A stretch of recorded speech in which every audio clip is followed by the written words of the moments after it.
আপনাদেরকে একটু আরেকবার এক্সপ্লেইন করে দিচ্ছি। প্রথম কথা হচ্ছে যে অক্সফোর্ডের সাথে আমাদের যে চুক্তিটা হয়েছে সরকারের সাথে, অক্সফোর্ডের না, অক্সফোর্ডের ভ্যাকসিনের জন্য অক্সফোর্ড এই জিনিসটা আবিষ্কার করে। আমি একদম ক্ল্যারিফাই করে বলে দিচ্ছি, সব কিছু আবিষ্কার করে ওরা এটাকে দিয়ে দেয়, রাইটসটা বিক্রি করে দেয় টু অ্যাস্ট্রাজেনেকা। অ্যাস্ট্রাজেনেকার ইয়ারলি ক্যাপাসিটি হচ্ছে 200 মিলিয়ন, 20 কোটি ওরা বছরে বানাতে পারে, কিন্তু ওরা 4 বিলিয়নের অর্ডার পেয়ে বসে আছে। সো এখন 2 বছরের মধ্যে দিতে হবে, তো ওদের পক্ষে তো এটা দেওয়া সম্ভব না। তখন ওরা আর কোথায় এটা বানানো যায় অল্টারনেট ম্যানুফ্যাকচারিং ফ্যাসিলিটি খুঁজছিল। তো খুঁজতে গিয়ে ওরা দেখলো যে পৃথিবীতে লার্জেস্ট ফ্যাসিলিটি হচ্ছে সিরাম ইনস্টিটিউট অফ ইন্ডিয়া। ওরা তখন এটাকে বুক করে যে তোমরা রাজি আছো, ওরা রাজি হয়েছে যে আমরা 2 বছর তোমার এখানে এই জিনিসটা বানাবো।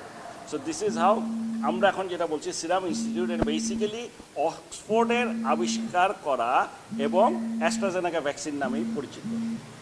সো এইটা হলো একটা। এখানটায় যেটা হয়েছে যে প্রথম থেকে আমি যেটা বলে আসছি যে এইখানটায় কয়েকটা জিনিস খুব প্রথম কথা হচ্ছে এদের এই যতগুলো ভ্যাকসিন এসছে, আমি আজ থেকে 5 মাস আগে আপনাদের মিডিয়াতে বলেছি, যারাই আমাকে জিজ্ঞেস করেছে, যে 3টা ভ্যাকসিন সবার আগে আসবে বা আসার কথা, এটা তো কেউ বলতে পারে না।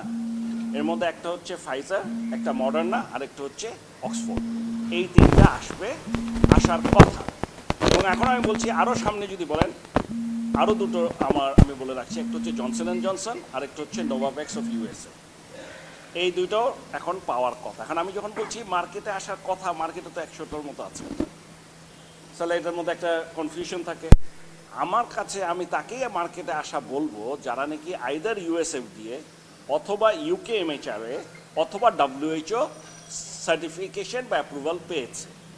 এটার পিছনের ব্যাকগ্রাউন্ড হলো বাংলাদেশের ইতিহাসে আজ পর্যন্ত যত ওষুধ, যত ভ্যাকসিন আমরা এসেছে এখন পর্যন্ত আছে, এটা আইদার ইউএসএফডিএ বা ইউকেএমএইচআরএ অথবা ডব্লিউএইচও সার্টিফিকেশন থাকলে আমরা সাথে সাথে এটার অ্যাপ্রুভাল পেয়ে যাই ফ্রম বাংলাদেশ গভর্নমেন্ট। সো এটার একটা প্রি কোয়ালিফিকেশন দরকার ওদের, কারণ না থাকলে আমরা যাটা নাকি অন্য কোথাও হয়নি কোনো রেগুলেটেড মার্কেটে, সেটা আমরা কখনো রিস্ক দিতে পারি না। সেই জন্য আমরা বলে দিই যে সহজ কথায় British pharmacopoeia BP, USP United States pharmacopoeia অথবা ডব্লিউএইচওর যদি রিকমেন্ডেশন থাকে বা অ্যাপ্রুভাল থাকে আমরা সেটা দিয়ে দিই। সেই জন্য আমরা বলেছি যে এই 3টা কারা পেতে পারে, এই 3টার কোনো একটা বা 3ওটা পেতে পারার যে সমস্ত ভ্যাকসিন, আমি খালি সেগুলোর নামগুলোই বলছি।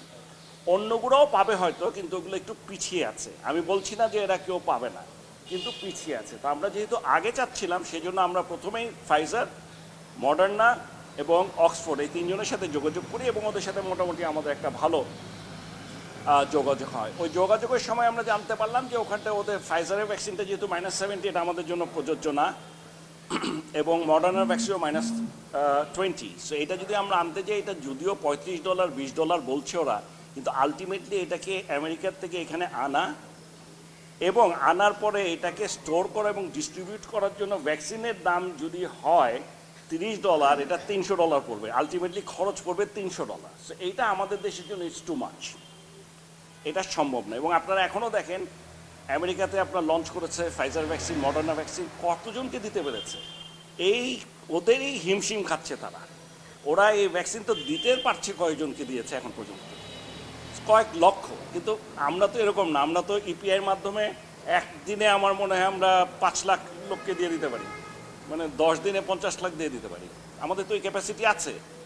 সো আমি যে জিনিসটা বলছি, সো এটা কমপ্লিকেটেড। সেই জন্য আমরা ওদেরটায় না গিয়ে নেক্সট অল্টারনেট যেগুলো ছিল ওগুলোর মধ্যে একটা ছিল স্পুটনিক, একটা ছিল সাইনোভ্যাক অফ চায়না, আর আরেকটা ছিল অক্সফোর্ড। এখন স্পুটনিক অ্যান্ড সাইনোভ্যাক অফ চায়না আমাদের অ্যাসেসমেন্টে হয়েছে যে ওরা ইউএসএফডিএ, ইউকেএমএইচআর অথবা ডব্লিউএইচও পেতে অনেক দেরি হবে। ওরা যদিও ওদের মার্কেটে লঞ্চ করে দিয়েছে, কিন্তু আমরা তো চায়নাতে যদি কোনো একটা গভর্নমেন্ট অ্যাপ্রুভাল দিল অথবা ইন্ডিয়ায় কোনো একটা প্রোডাক্ট অ্যাপ্রুভাল দিল বা কোরিয়ায় দিল, এটা তো আমাদের দেশে আমরা আনতে পারি না, মানে এখন পর্যন্ত পারি না। সো ন্যাচারালি যেহেতু এটা ইউএসএফডিএ, ইউকেএমএইচআর বা ডব্লিউএইচও পেতে দেরি হবে, আমরা এগুলোকে সরিয়ে রেখে অক্সফোর্ডের সাথে যোগাযোগ করি। এই অক্সফোর্ড অ্যাক্সিডেন্ট জন্য তখন ওদের সাথে অ্যাস্ট্রাজেনেকার সাথে আমরা প্রথমে যোগাযোগ করি। ওরা বললো যে তোমাদের বাংলাদেশটা পড়েছে আমাদের ওই প্লান্টের আন্ডারে। কোন plant? Serum institute of India. কাজে তোমরা ডাইরেক্ট করে দিল সিরামের সাথে আমাদের। সিনেমার সাথে গিয়ে আমরা প্রথমে আমাদের জন্য একটা ছোট্ট অল্প কিছু মানে ওদের সাথে আসলে কি পাবো না পাবো কেন গিয়েছি বলি। তো ওখানে গিয়ে দেখলাম অ্যাস্ট্রাজেনেকার যে প্লান্ট অরিজিনাল প্লান্ট ওই প্লান্টের ফুল ক্যাপাসিটি বুক ফর 2 ইয়ার্স কিনে ফেলেছে অলরেডি। ইউএসএ, ইউরোপ, অন্যান্য দেশ এটা কিনে ফেলেছে। এমনকি আমাদের সিরাম ইনস্টিটিউটে দেখলাম মাত্র 10 কোটি ডোজের মতো বাকি আছে, বাকি অলসো। এর মধ্যে লার্জেস্ট ইনভেস্টমেন্টের মধ্যে আছে 1.2 বিলিয়ন ইউএসএ লোন, ইউএস সরকার করেছে 1.2 বিলিয়ন। এছাড়া গেটস ফাউন্ডেশন আছে, ডব্লিউএইচও আছে, গাভি আছে এবং সেপি আছে। এরা সবাই মিলে এটাতে ইনভেস্ট করেছে। যে এখন এইটা একটা ইন্টারেস্টিং জিনিস, কারণ অনেকের মনে অনেক প্রশ্ন থাকে। আমি চাচ্ছি আজকে এটা শেষ করতে, মানে আমি এটা নিয়ে আর একই জিনিস রোজ বলতে চাই না। এখন দেখলাম যে ওরা, আমরা বললাম ওরা যখন বুক করেছে আমাকে দাও, তো বললো ওরা রিসার্চ রিস্ক নিয়েছে। What is research risk? বললো যে আমার প্রোডাক্ট এখনও অ্যাপ্রুভাল হয়নি, ওরা তো আমাকে দিয়েছে যখন আমি ফেজ 1 ফেজ 2ও করিনি পুরো, তারপর ফেজ 3 করবো। তো ওরা টাকাটা দিয়েছে কারণ এত বড় রিস্ক কোনো কোম্পানি নিবে না। প্লাস ওই সমস্ত দেশের সরকার বলছে যে তোমরা বানিয়ে ফেলো, যদি হয় হলো, আর নাহলে এটা নষ্ট হবে। যদি অ্যাপ্রুভাল না পায় তাহলে এটা নষ্ট হবে, কিছু করার নেই, কিন্তু বানিয়ে ফেলো যাতে করে যদি অ্যাপ্রুভড হয় আমরা যেন তাড়াতাড়ি মানুষের কাছে এটা দিতে পারি, জনগণকে এটা দিতে পারি। ওরা এইটাকে নিয়েছে রিসার্চ রিস্ক। কোনো কারণে যদি এটা ফেল করে ওদের টাকাটা মার যাবে, আর যদি সাকসেসফুল হয় তাহলে ওদেরকে এটা সবার আগে এবং খুব কম দামে দিতে হবে, কারণ এটা তো আসলে ওদের টাকাই বানানো, এটা তো কোম্পানির ইনভেস্টমেন্ট না, এটা তো আসলে ফ্রি পাওয়ার কথা ওদের। তো এর মধ্যে গাভি, সেপি, ডব্লিউএইচও বলেন, গেটস ফাউন্ডেশন বলেন, ইউএসএ এবং আরও 2-1টা দেশ, ইউরোপিয়ান ইউনিয়ন, ওরা হ্যাভ ইনভেস্টেড। এইটা গেল। তো এখন বললো যে এটা তো আমরা বললাম যে আমাদের পক্ষে রিসার্চ রিস্ক নেওয়া, মানে আমি তখন প্রাইভেট নিয়ে কথা বলছি, নট সরকার। আমি বললাম আমাদের পক্ষে রিসার্চ রিস্ক নেওয়া সম্ভব না। তো বললো যে তোমরা কি সরকারের জন্য চাচ্ছ নাকি প্রাইভেট? আমরা বললাম প্রাইভেট। তো বললো প্রাইভেটের দাম $10। আমরা অনেক নেগোশিয়েট করে বেশ কিছুদিন নেগোসিয়েশনের পরে একটা $8 একটা অল্প কোয়ান্টিটি 5 লক্ষ লোককে দেওয়া যায়, এরকম 10 লক্ষ আমরা একটা বুকিং দিয়েছি। দিয়ে যখন দিলাম তখন ওরা বললো যে তুমি এক কাজ করো, প্রাইভেটে তো তুমিই ফার্স্ট আসলা বাংলাদেশে, এখন অন্যান্য দেশে আমরা করছি কিন্তু তুমি হচ্ছে প্রথম। সো বাংলাদেশ মার্কেটে তোমাদের সাথে তোমাকে আমরা আমাদের এজেন্সি বা ডিস্ট্রিবিউটরশিপ দিতে চাই, কারণ যদি না দেই তাহলে আমাকে আরেকজনকে দিতে হবে এবং সে আবার মাঝখানে একটা তার পার্সেন্টেজ দিতে হবে, তাতে কিন্তু তোমার দামটা বেশি হয়ে যাবে। আমি বললাম ঠিক আছে দিয়ে দাও। নিলাম। নেওয়ার পরে তখন আমরা নেগোসিয়েট করা শুরু করলাম যে আমাদের সরকারকে কিছু দেওয়া যায় কিনা।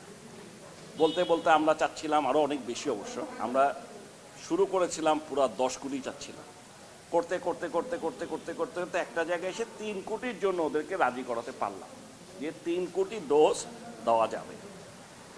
তখন যখন প্রাইসিংয়ের কথা হলো তখন আমরা বললাম এটা তোমরা সরাসরি সরকারের সাথে, এখানে প্রাইসিং নেগোসিয়েশনটা তোমরা সরকারের সাথে করো। সরকার নিবে কিনা তাই জানি না, নিলে কী দামে নেবে এটা সরকারের উপর, আমরা বলতে পারছি না। আমাদের প্রাইভেট মার্কেটের জন্য আমরা $8 ঠিক আছে, কিন্তু ওইটার কী দাম হবে আমরা জানি না, তোমরা যে দাম করতে পারো। তো তখন সরকারের সাথে ডাইরেক্ট নেগোসিয়েশন হয় এবং ওখানটায় আমরাও ছিলাম।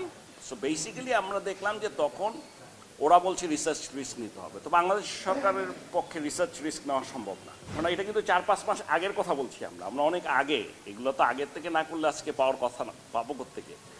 সো অনেক আগে। তখন আমরা বললাম যে নিব না।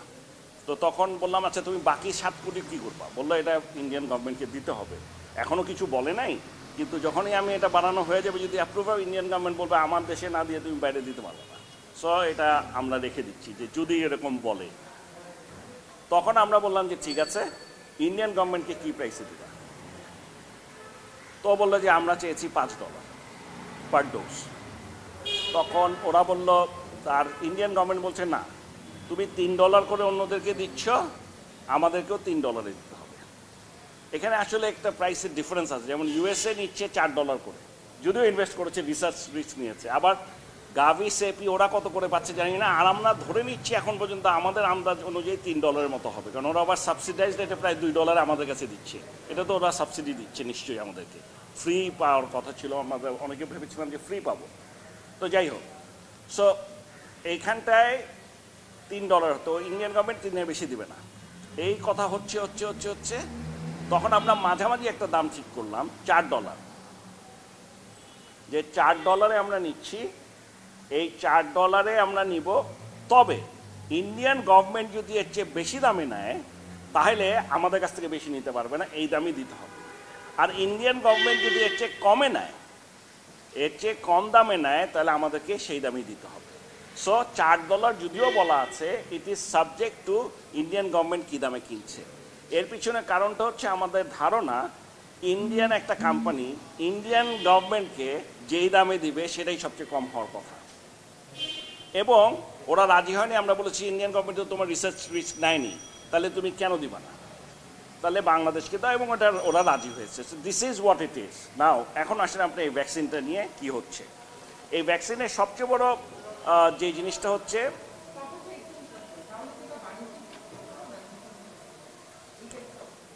এখানে G2G-র কিন্তু প্রশ্নই ওঠে না, মানে আমি জানা নাই, মানে এইটা আমাদেরটা আপনারা যে G2G-র কথা বলছেন, স্বাস্থ্য সচিব বলেছে, উনি কোন ভ্যাকসিনের কথা বলছে আমি জানি না, এটা হতে পারে অন্য ভ্যাকসিন, অন্য গভর্নমেন্টের সাথে কোনো থাকতেই পারে, আমার জানা নেই।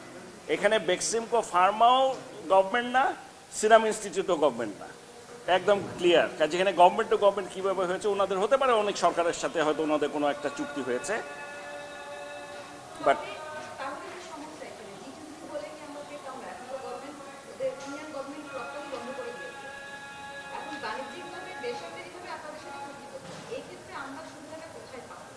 না এখানে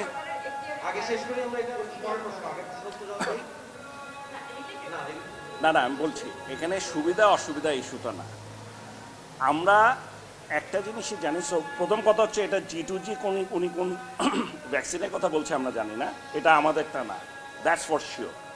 আমরা যে ভ্যাকসিনের নিয়ে বলতে পারবো সেটা হচ্ছে অ্যাস্ট্রাজেনেকা, মানে সিরাম ইনস্টিটিউট, বাংলাদেশ গভর্নমেন্ট এবং বেক্সিমকো ফার্মা যে এগ্রিমেন্টটা করেছে ফর 30 মিলিয়ন ডোজেস, 3 কোটি। নাও অ্যাকর্ডিং টু দ্য কন্ট্রাক্ট, ওই কন্ট্রাক্টে ক্লিয়ারলি লেখা আছে আমাদের এখানে পাওয়ার একটা প্রি কন্ডিশন আছে, সেটা হচ্ছে আইদার USFDA অথবা UKMHRA অথবা WHO অ্যাপ্রুভাল পেতে হবে। এই জিনিসটাকেও লাইক এনি আদার মেডিসিন বাংলাদেশে যে কোনো ওষুধের যার তাই, এই তিনটার একটার অ্যাপ্রুভাল পেতে হবে, নাম্বার 1। নাম্বার 2, এই অ্যাপ্রুভালের উপর নির্ভর করবে বাংলাদেশ রেগুলেটরি ড্রাগ অ্যাডমিনিস্ট্রেশন এটার অ্যাপ্রুভাল দিবে কি দিবে না। বাংলাদেশ রেগুলেটরি অথরিটি অ্যাপ্রুভাল দেওয়ার 1 মাসের মধ্যে ওরা আমাদের এখানে সাপ্লাই শুরু করতে হবে অ্যাকর্ডিং টু দি এগ্রিমেন্ট। এখন 1 মাসের মধ্যে প্রতি মাসে 50 লক্ষ করে, 6 মাসের মধ্যে 3 কোটি ডোজ দিবে। This is clear cut written এইটার মধ্যে। আরও একটা জিনিস আছে যে অ্যাডভান্স পেমেন্ট করতে হবে না করবে, এগুলো নিয়ম আছে যে ওরা ব্যাংক গ্যারেন্টি দিচ্ছে 100%, কারণ আমাদের তো রিস্ক নিচ্ছি না আমরা কোনো, যে আমাদের টাকা সরকারের যেন একটা মার না যায়, কোনো কারণে ওরা দিতে পারলো না বা কিছু হলো, যাতে করে টাকা পুরো টাকাটা পায়।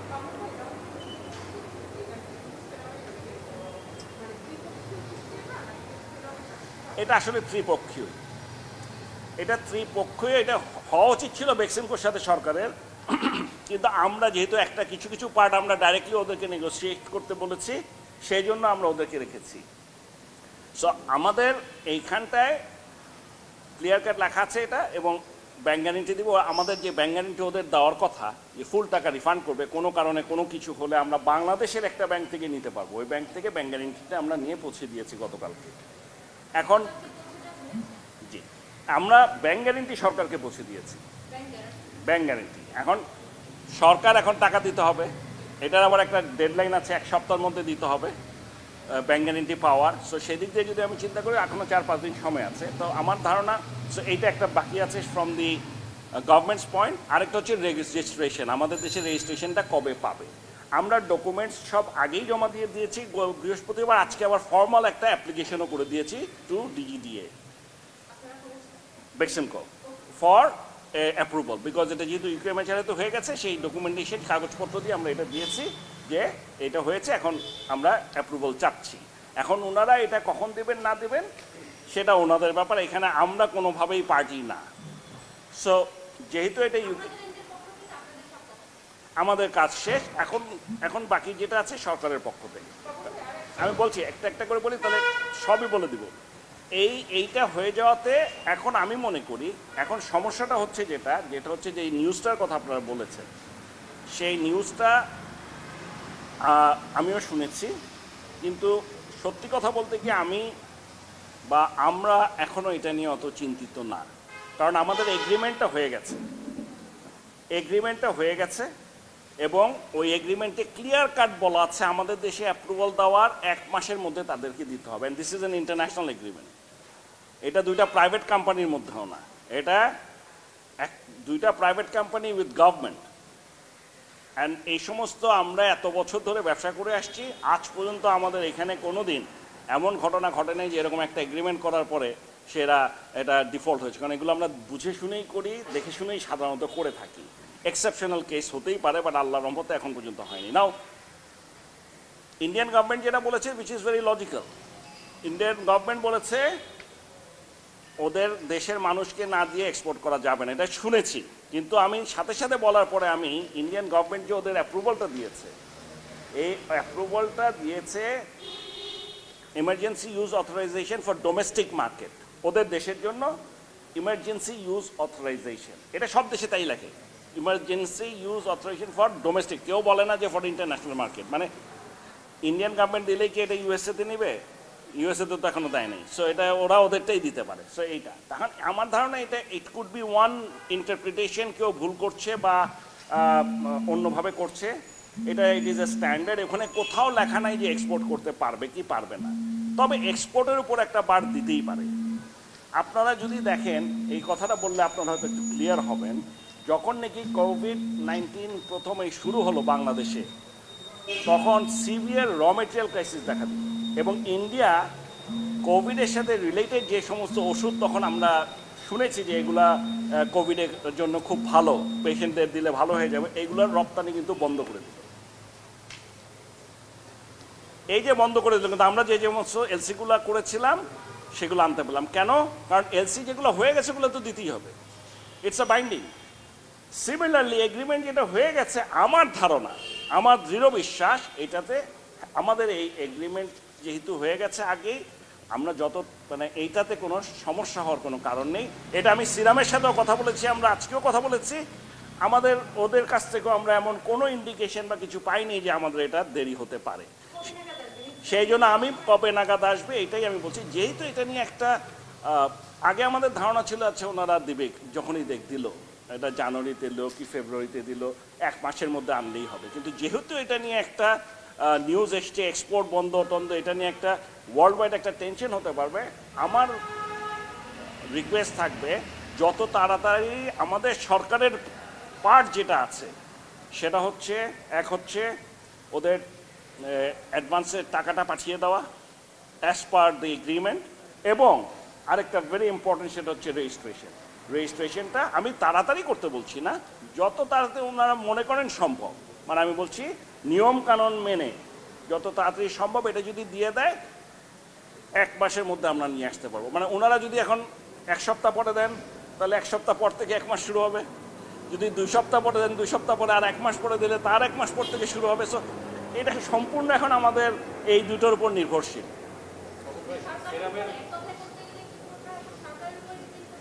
মানে রেগুলেটরিটাই বেশি আমার ধারণা, টাকা পাঠানোটা দেরি হওয়ার কোনো কারণ নেই, কারণ গভর্নমেন্ট তো আগেই অ্যাপ্রুভ করে দিয়েছে।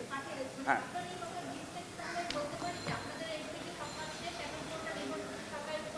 আমার এখন পর্যন্ত আমার জানা মতে